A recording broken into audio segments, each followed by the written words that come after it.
প্রিয় শিক্ষার্থী ভাই বোনেরা, আসসালামু আলাইকুম। সবাই নিশ্চয়ই ভালো আছেন। আজকে আমরা দেখব অ্যাডোবি ইলাস্ট্রেটরের কিভাবে সিলেকশন টুল কাজ করে।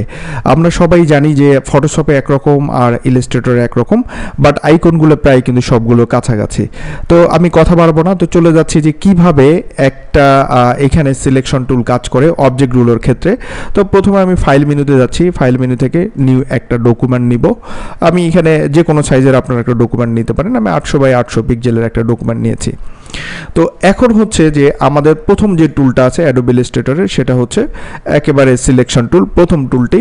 তো আমি এখান থেকে একটা অবজেক্ট নিব। তো অবজেক্টটা নেওয়ার পরে আমি এখানে একটা ড্র করব, একটা সার্কেল ড্র করলাম। তো সার্কেলটা ড্র করেছি, তাই আমি এটার কালারটা একটু চেঞ্জ করে দিই, যেটা আমাদের জন্য সুবিধা হবে এটাকে চেঞ্জ করা, ঘুরে ফিরে নিয়ে যাওয়ার জন্য। তো এখন আমার এইখানে এই টুলটা সিলেকশন থাকার পরে সিলেকশন টুলটা দিয়ে আমি এটাকে মুভ করতে পারতেছি, যে কোনো জায়গায় এটা দিয়ে মুভ করা যায়। এটাকে আমরা সিলেকশন টুল বলে থাকি। আর যখন আমরা ফটোশপ শিখবো তখন এটা হয়ে যায় মুভ টুল। মুভ টুলের জন্য মুভ করা যায়, আর এখানে হলো সিলেকশন টুল দিয়ে আমরা মুভ করে থাকি। আমরা এখানে অনেকগুলো একের অধিক যে কোনো অবজেক্টকে আমরা এটাকে চেঞ্জ করে যেদিক ইচ্ছা সেদিক নিয়ে যেতে পারবো। এখন যদি আমরা যে কোনোটাকে, এখানে আপনার 6টা অবজেক্ট আছে, 6টা অবজেক্টকে আমরা যদি ইচ্ছা করলে এইভাবে সিলেক্ট করে যে কোনো জায়গায় এইভাবে নিয়ে যেতে পারি।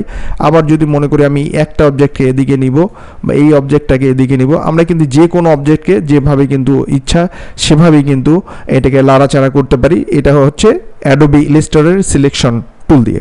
তো নিশ্চয়ই আপনারা বুঝতে পারছেন যে এই অ্যাডোবি ইলাস্ট্রেটরের প্রথম যে টুলটা আছে সেটা এই সিলেকশন টুলটা কিভাবে কাজ করে। আর নিশ্চয়ই এই বিষয়ে আর কোনো প্রশ্ন থাকবে না। আশা করি যে যারা নতুন শিখছেন বা নতুন শুরু করেছেন তারা কিন্তু এই সিলেকশন টুলটার ব্যাপারে একেবারে জানা হয়ে গেল। তো আপনারা যারা এই বিষয়ে আরও কিছু জানতে চান, বুঝতে ঝামেলা হয়, তাহলে নিশ্চয়ই কমেন্টস করে জানাবেন। আর এখনও যারা চ্যানেলে সাবস্ক্রাইব করেননি, সাবস্ক্রাইব করে সাথেই থাকবেন। ভালো থাকুন।